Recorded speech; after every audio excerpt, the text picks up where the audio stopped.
or I'm going to bring my arm and I'm going to bring it to the inside of the dowel. I'm going to take my palm and wrap it around the outside.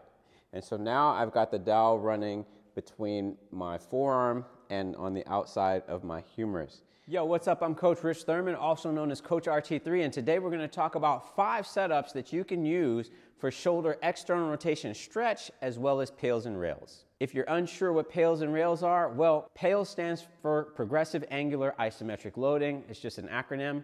RAIL stands for Regressive Angular Isometric Loading. Progressive tissue is going to be the tissue we're stretching. Regressive tissue is going to be the tissue that we're not stretching. So for example, with our external rotation, what we're doing is we're going into more external rotation of our shoulder joint. So our progressive tissue would be the tissue that is lengthening. So that would be the stuff here on the front side of the joint. Our regressive tissue would be the stuff on the back side of the joint that is shortening. So as the joint's closing down, that's our regressive tissue. As the joint's opening up, that's our progressive tissue. So our PAILs is in effect going to affect the progressive tissue. Our rails is going to be focused on the regressive tissue on that joint. In this video, I'm going to show you 5 ways that you can set up for external rotation PAILs and rails for your shoulder. One of the ones I really like is a seated version where you have a dowel, and I'm going to show you that in this next clip. Check it out. Seated external rotation with a dowel. So what I'm going to do is I'm going to bring my hand, or I'm going to bring my arm, and I'm going to bring it to the inside of the dowel. I'm going to take my palm and wrap it around the outside. And so now I've got the dowel running between my forearm and on the outside of my humerus. From here, I'm in external rotation. So I can use the bottom here as a lever to try and pull myself into more external rotation. Now I can hang out in external rotation here in this position, or I can be in a slight degree of scaption here, or I can do it from completely abducted position here. Okay, so we've got 3 kind of setups. We've got straight out, we've got scaption, and we've got completely abducted. Okay? Those are 3 positions for setup. I'm going to show PAILs and rails from this position. So from here, we'll hold the stretch for 2 minutes. After 2 minutes, we'll begin our PAILs contraction, which is trying to rotate this direction. All right, so we're going to ramp that up over time to our maximum effort. After we ramp to our max effort, we're going to do our rails contraction, which is rotating back the opposite direction. So trying to peel away from that dowel in the opposite direction. Another position I often use is the quadruped position next to a bench or a box. I like this position because it gives me a different angle or a different position, and then I can also work against gravity a little bit. Check it out in this next clip. So we're going to do quadruped PAILs and rails from a box or from a bench with a yoga block. So in our quadruped position, we can hang out here. And from here, I can say, okay, I have this amount of external rotation of my shoulder. Let me slide the yoga block in there to take me a few degrees further, maybe 10 to 15 degrees further. We're going to hang out here for 2 minutes. After 2 minutes, we'll begin our PAILs contraction, which is trying to drive down into the yoga block. So you'll ramp that up slowly to maximal effort. And our rails contraction will ramp the opposite direction, trying to rotate off the yoga block using this stuff in the back of the shoulder joint to try and do that.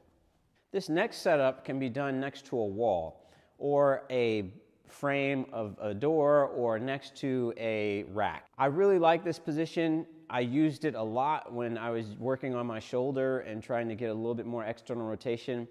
I like it because it's standing and I can do it in a lot of different ways, and I can also, I'm not in a position where I can't do other things like check out the surroundings around me or watch television or whatever it is I'm doing in the meantime. Check out this setup for standing shoulder external rotation. So you can do PAILs and rails in a door frame for external rotation. I'm going to imagine this is my door frame, and so I'm going to just have myself here in this position. And from here, what I'm going to do is I'm going to say, okay, how much external rotation do I have? Okay, I have that much. Okay, I'm going to just tilt my body forward to the point where I don't have the ability to lift off of here. So now that I've tilted my body to that position, and I don't have the ability to lift off here, I should have a stretch across the front of my chest, and from here, or across the front of my shoulder, and from here I'm going to hold for 2 minutes. After 2 minutes, I'm going to begin my PAILs contraction, which is trying to break that door frame down with my rotation of my elbow. And then my rails contraction is going to be trying to rotate the opposite direction, trying to pull back and away from the door frame. This next setup is going to require you to be on the floor on your stomach with your head down on the ground. This might not be the most comfortable position for you to be in public, so it usually is done at home for me. I use other positions when I'm out in public. But it can be done wherever you want, as long as you have a mat or a comfortable place that you want to lay down flat on the floor. Check out this clip as I show you how to do prone shoulder external rotation, stretch, and PAILs and rails. We're going to do external rotation, PAILs, and rails. So I'm going to use a yoga block. I'm going to be down on my stomach. I'm going to take the block, set it like so. Now you can elevate your elbow if you need, especially if you have a larger chest, because you're going to be elevated slightly, so you may need something to place your elbow on. But for me, I'm just going to be here in this position, and I'm in external rotation of this joint here. Now I'm looking for stretch mainly across the front tissue here, and I'll hold that stretch for 2 minutes. So I want to be at a point where I can't actually lift off. So one of the ways we can kind of guide that is we can say, okay, how much external rotation do I have?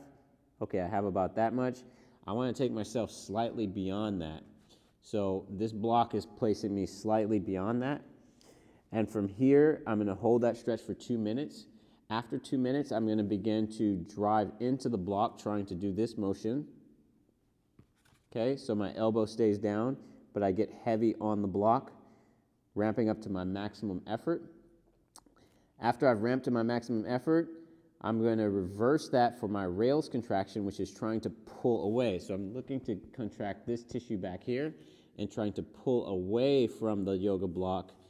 And I shouldn't be able to pull away because I should be in range. If you manage to pull away and pull off, then you need to do a second rep and get yourself a little bit further into that stretch, because we actually have a little bit more than we thought. So we want to get into a place where we don't have the ability to lift off at all from the yoga block.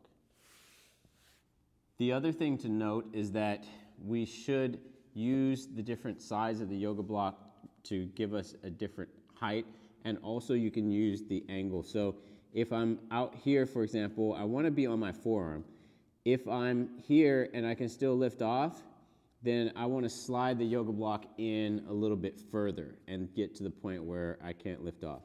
So if I can still lift off here for some odd reason, I can change the height of the yoga block here, which would be kind of insane. This next setup is a quadruped position, and I like this position because it gives a little bit of feedback to the joint because my elbow is going to be on the ground. Check out this clip as I show you how to get into a quadruped shoulder external rotation from a sort of scaption position. So I've got a yoga block here. I'm going to get into quadruped. And from this quadruped position, what I'm going to do is I'm going to take my forearm down to the ground. Now I'm in a neutral sort of scaption position. My other arm is supporting me. I'm going to rotate on my elbow and find as much external rotation as I have with my own under my own power.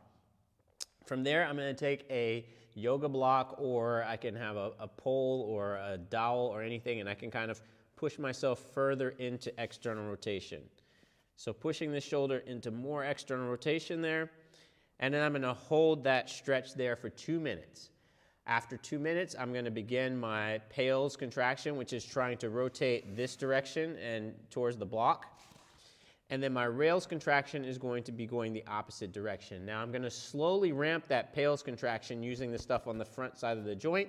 That's our progressive tissue. I'm trying to ramp up to my greatest, safest effort, and I'm going to hold that for about 10 seconds. And then after I've held that PAILs contraction, I'm going to begin my rails contraction, immediately going the opposite direction with maximal force and maximal effort, trying to hold that contraction as much as I can, trying to pull away from the yoga block, or whatever device you're using to push your arm into that external rotation position. I hope you found this video helpful and gave you a few new ways in which you can challenge your shoulder external rotation and begin to train that tissue. And as always, be sure to like, share, and subscribe so you never miss a post from me again.